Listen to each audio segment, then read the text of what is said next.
every time we dig, the dogs have always got to go right where we're digging and have a fight and get all messy.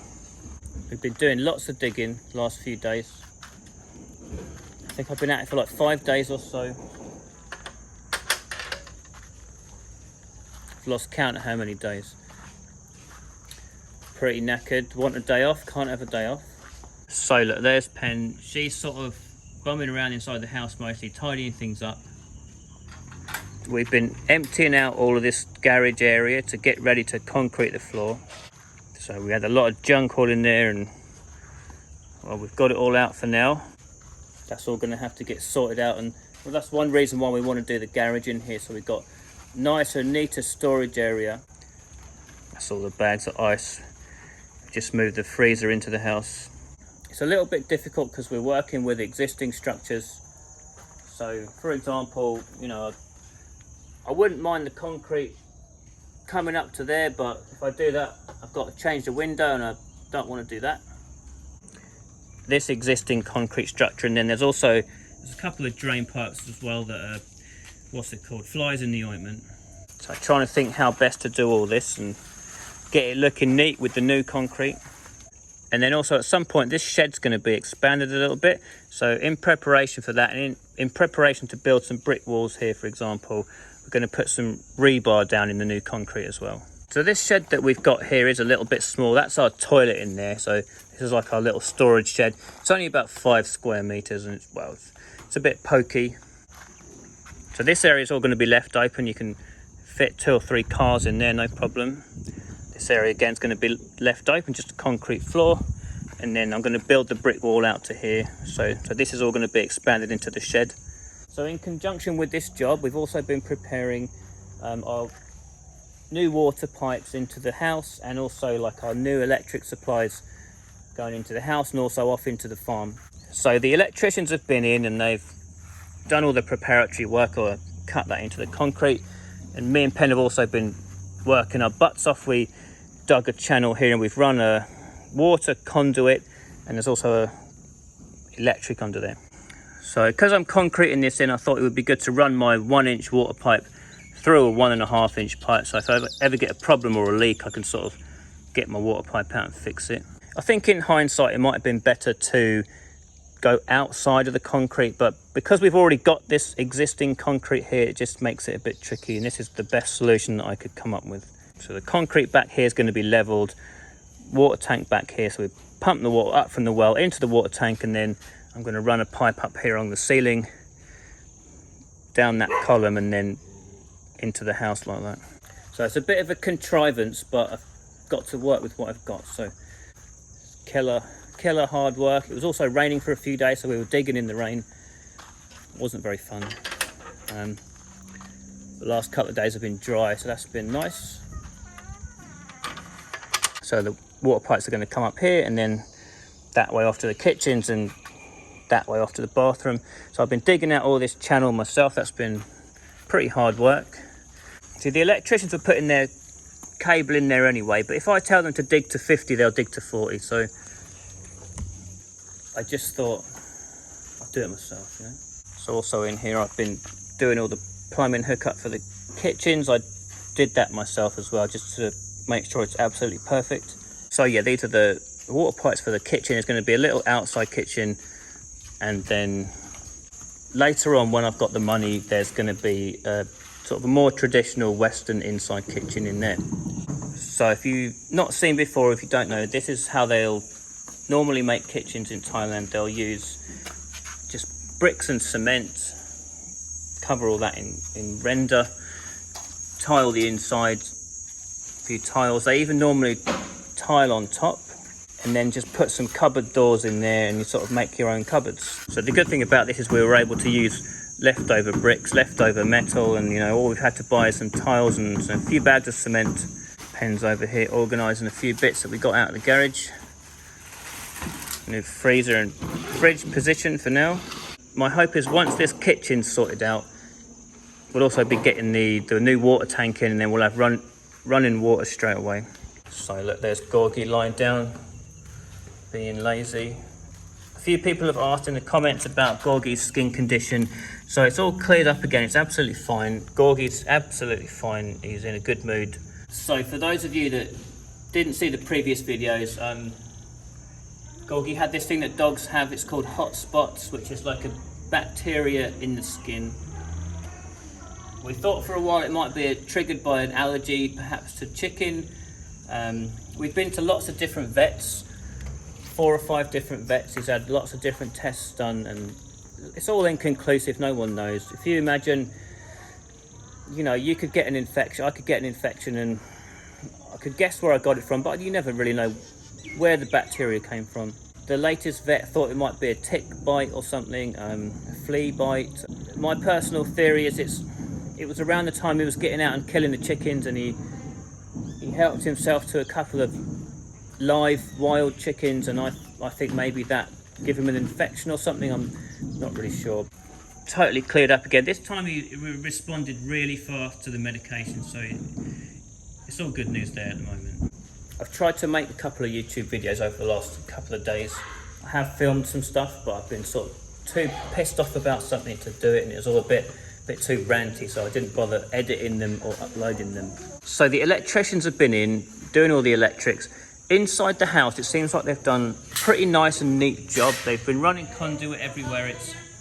It's all done properly, all done nice and neat, proper boxes. So I thought, you know, that's all good. They can be trusted, but no, didn't work out like that. So while they've been in doing the house, I thought, well, I do need the farm electrics tidied up a little bit as well, because they were just a little bit messy. We're all up here on this wall, and it was just a bit of a mess. It wasn't very straightforward. It was a bit confusing. Yeah, basically just a bit shit, and I wanted it changed. So I gave the electrician the instructions, like, you know, I don't like this, let's get it all out and put it all up here nice and neat. I want my switches all laid out along the wall here. That was the only instruction I give him. And so anyway, they put this white box up here, and all the wires in the back were a disgusting mess, like really amateur. The job that he did up here was worse than what I already had. I don't know why he did that. I still can't get over it. I've put up a little video showing you the bird's nest. In fact, just to tell them off, the electricians, I had Pen teach me the Thai word for bird's nest so I could say, get it out. So how do you say, what was it again? How do you say bird's nest in Thai? What is it? A rang knock? Yeah. But can you say to him, like, you know, when I want to add stuff later, I can't add to that, so I want it to be neat. Can you say that, please? Bloody hell. What's he coming running for? What are you running for? Rang knock. That's bird's nest. Something like that. So anyway, so then what happened? So some of the farm electrics I've had moved from back in the hut over there up to here. So I got them a nice box to put up on the wall, and I gave them some instructions to put a waterproof plug either above or below.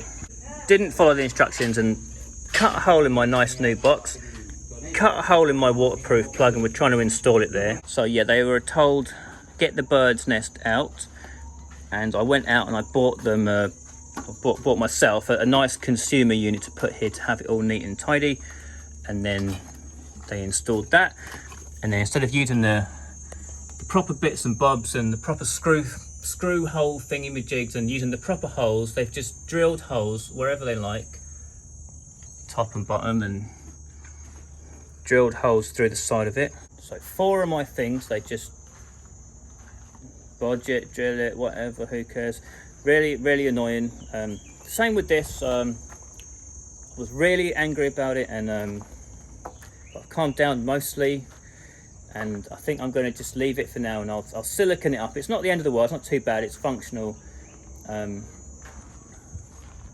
yeah, it's really weird why they generally did a nice neat job in there, and then everything outside they were just like their brains just switched off. And so yeah, the good news is this is all now nice and neat. I've got a nice consumer unit installed, all the proper fuses, and then later when I want to add things, so when the shed is done and I want to add some more plugs and lights, I've got my spaces here. I don't have to electrical tape it into their bird's nest. That was ridiculous.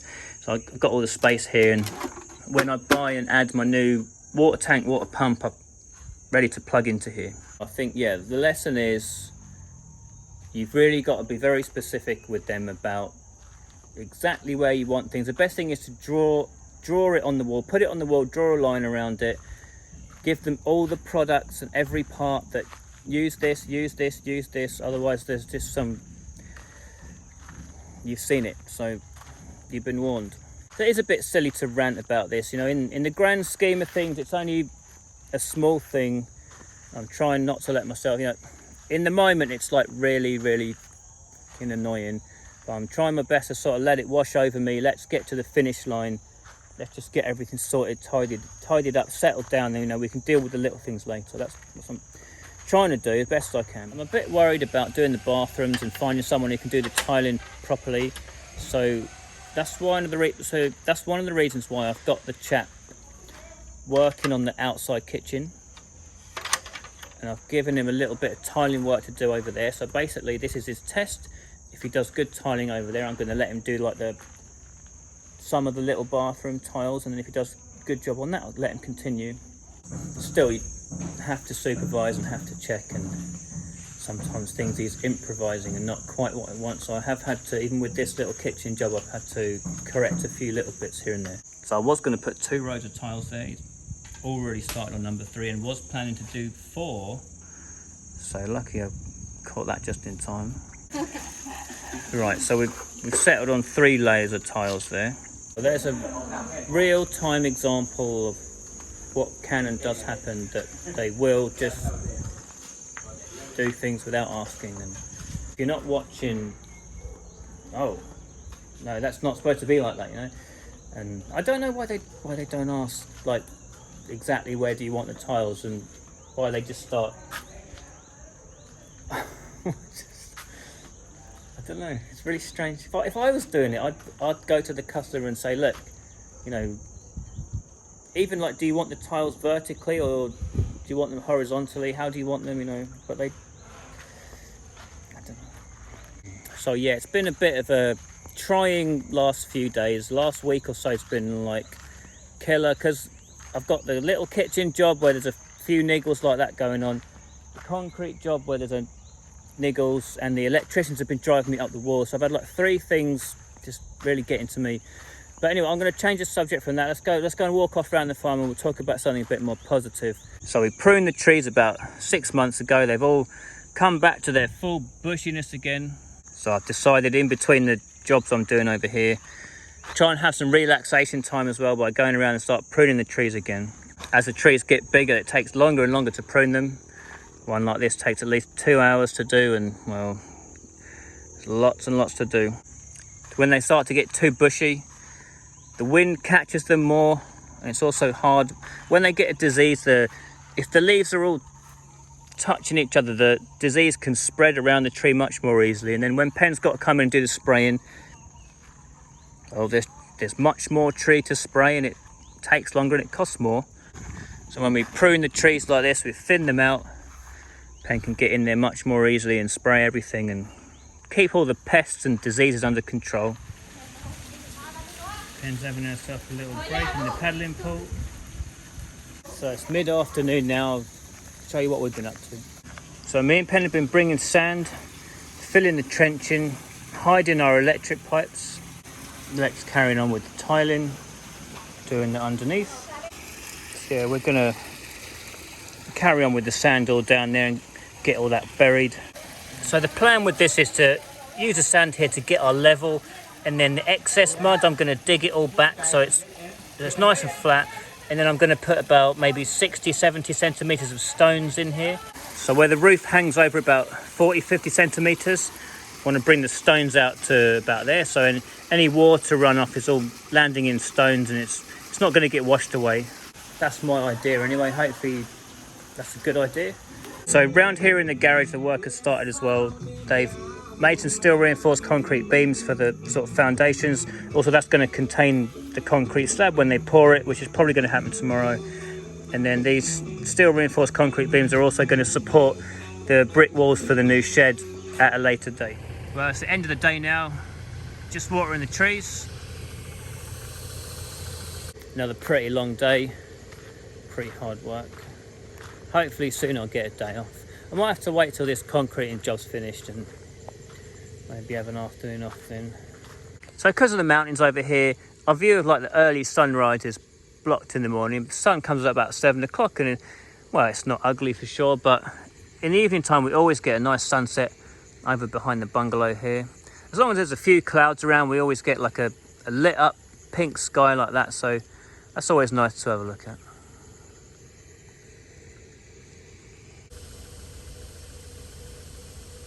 That's the dogs in there, they've had their bath. Gorgie's been running around like mad all day, no wonder he's knackered, and my I'm going to sleep. Don't know what we'll get for dinner.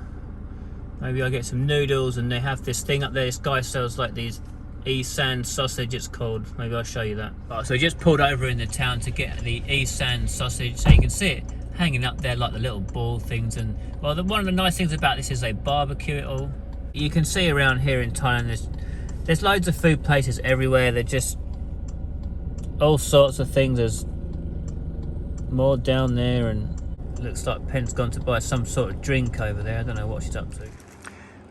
Alright, so here we are sitting on the floor. This is going to be our dinner for tonight. Pen's got some curry over there, and well, I got this stuff here. So there's also places around the town where you can go in and order whatever you like.